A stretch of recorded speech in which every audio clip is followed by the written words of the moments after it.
Salut chers amis en Jésus-Christ, bon dimanche à vous tous.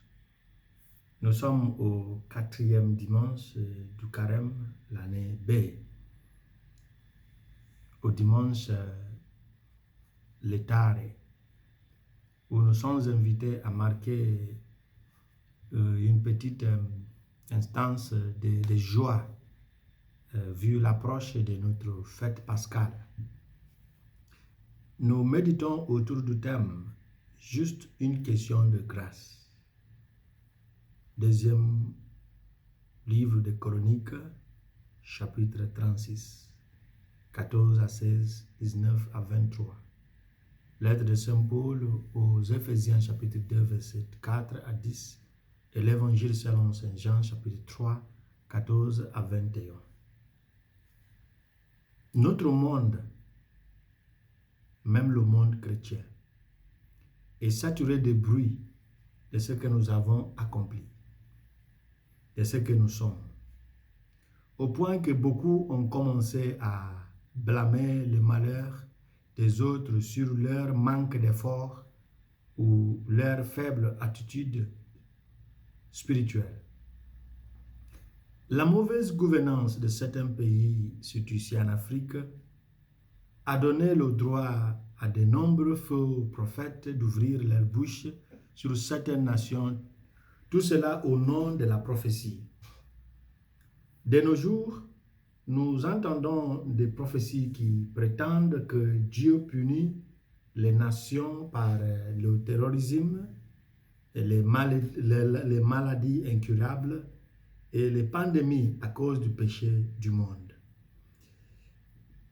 Pendant la phase d'éclosion de la pandémie de la COVID-19, dans laquelle en 2020, l'Italie a enregistré un taux de mortalité très élevé. Certains prophètes autoproclamés ont dit que tout est parce que le pape ainsi que le territoire catholique romain est saturé de péchés.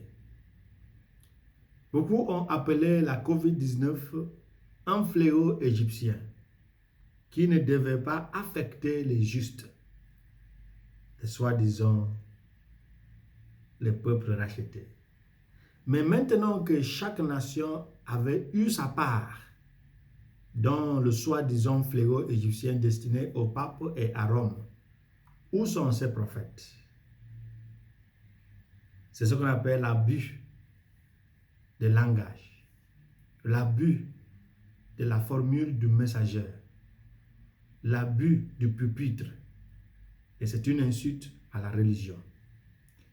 Il y a quelques années, une femme qui venait de perdre son bébé, un nouveau-né, est venue me demander si elle avait perdu son bébé de 2 mois parce qu'elle n'avait pas prié comme son ami l'accusait.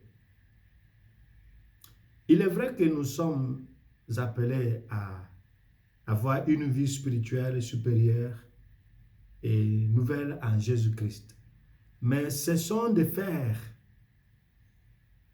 de l'intervention de Dieu dans la situation humaine le résultat exclusif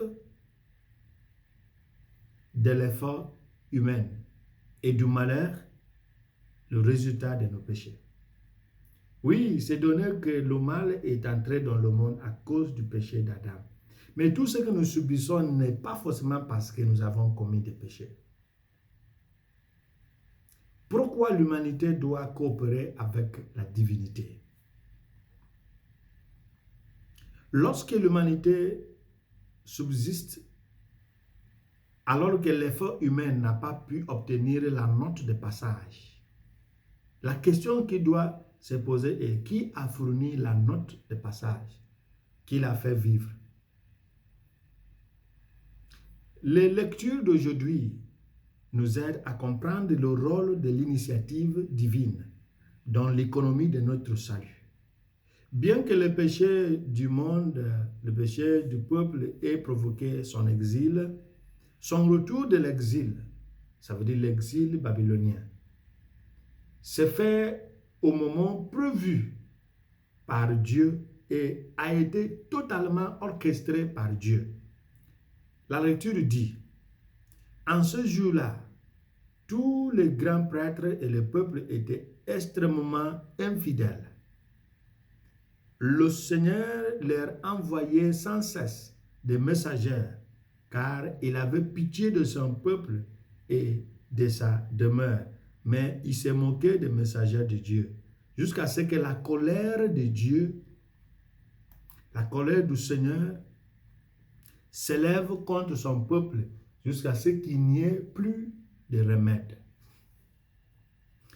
L'image du roi Cyrus de Perse comme libérateur des exilés nous aide à comprendre que lorsque Dieu initie un projet, il le réalise avec ou sans nous. Au moins qu'il ne laisse une place à la coopération humaine. Lorsque cette coopération est nécessaire, c'est pour rétablir la foi en Dieu comme seule source de salut et non parce que notre coopération ou notre travail est une force vitale dans la réalisation du projet de Dieu. Nos efforts humains deviennent nécessaires pour le salut final parce que nous vivons déjà dans une époque dans l'ère de la grâce, le règne de Dieu comme le déjà là. Pour participer à la partie dite « mais pas encore », qui a donné une force à notre foi. Il nous faut maintenant l'œuvre humaine. Mais c'est grâce à la grâce reçue qui est Jésus lui-même, le charisme de Dieu, que nous pouvons participer dignement et activement dans ce monde pour pouvoir arriver à la félicité céleste. En d'autres termes, la grâce est le restaurateur de notre capacité et de notre volonté perdue. Et l'évangile va suivre cette logique. La question du salut par la foi seulement, ce qu'on appelle sola fides, ou du salut par la foi, ce qu'on appelle fides, qui inclut la foi et les bonnes œuvres humaines, résonne dans les lectures comme Matthieu chapitre 19, 16 à 17, Jean chapitre 6, verset 29. Sans prendre beaucoup de notre temps sur ce débat, je voudrais mener une réflexion au sujet d'une conclusion en disant si par œuvre humaine, nous entendons des œuvres antérieures au salut orchestré par la mort et par la résurrection de Jésus, et donc provenant de nous-mêmes. Alors, il est clair que Jésus n'a pas enseigné le salut par les œuvres. C'est par la foi. Mais si par contre, nous entendons le salut final ou eschatologique et les œuvres post-conversion prévenant de Dieu lui-même, alors oui, Jésus nous a enseigné le salut par les œuvres. Parce que un signe que nous sommes sauvés, c'est les bonnes œuvres, qui sont les actions palpables et visibles que nous avons fait une expérience, nous avons rencontré quelque chose qui transforme, parce que les choses sont changées en nous. De la même manière que Jacques a enseigné la justification par les œuvres, c'est-à-dire la foi et les bonnes œuvres. Cet argument confirme la position de Paul dans la deuxième lecture. En d'autres termes, tout en considérant que notre rédemption par Jésus est totalement par la grâce, dans la doctrine catholique romaine du salut final, ça veut dire aller au ciel. Notre foi doit s'accompagner des bonnes œuvres, comme l'a insisté Jacques dans sa lettre au chapitre 2, verset 12 à 17. Et selon l'Apocalypse de Saint Jean, chapitre 2, verset 23, et Matthieu, chapitre 25, verset 31 46. Maintenant, l'action va faire la différence. L'action des gens qui ont rencontré une expérience, qui ont fait l'expérience qui transforme. L'évangile fait une distinction entre la vie dans la lumière et la vie dans les ténèbres pour nous aider à comprendre les exigences de la foi en Jésus. C'est une activité comme la vie elle-même est une activité. C'est une nouvelle vie. Ainsi, Jean ajoute, et voici le jugement.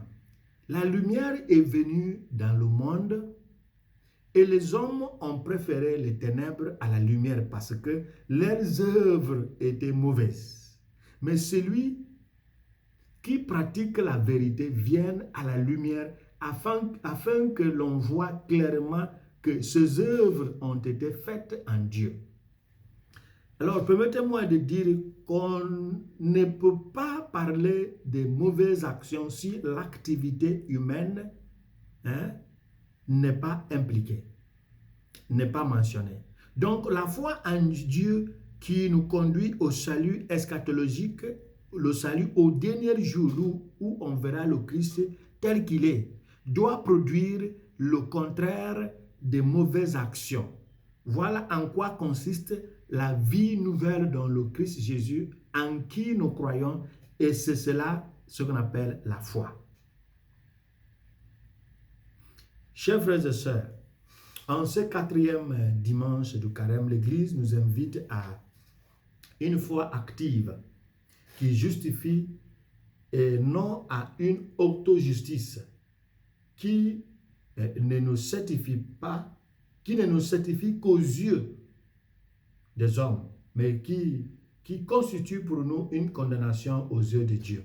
Alors nous sommes invités à fixer notre regard sur le Fils de l'homme qui s'est déjà élevé pour nous attirer à lui. Cette fixation de notre regard sur Jésus est un seul travail requis. Mais ce n'est pas une fixation de regard passive. Lorsque nous établissons un contact visuel avec celui que nous regardons à travers cette fixation de regard, il nous donnera un signal certainement pour une action impliquée, une action qu'on doit entreprendre. Et cela devient un voyage avec Jésus vers la vie éternelle.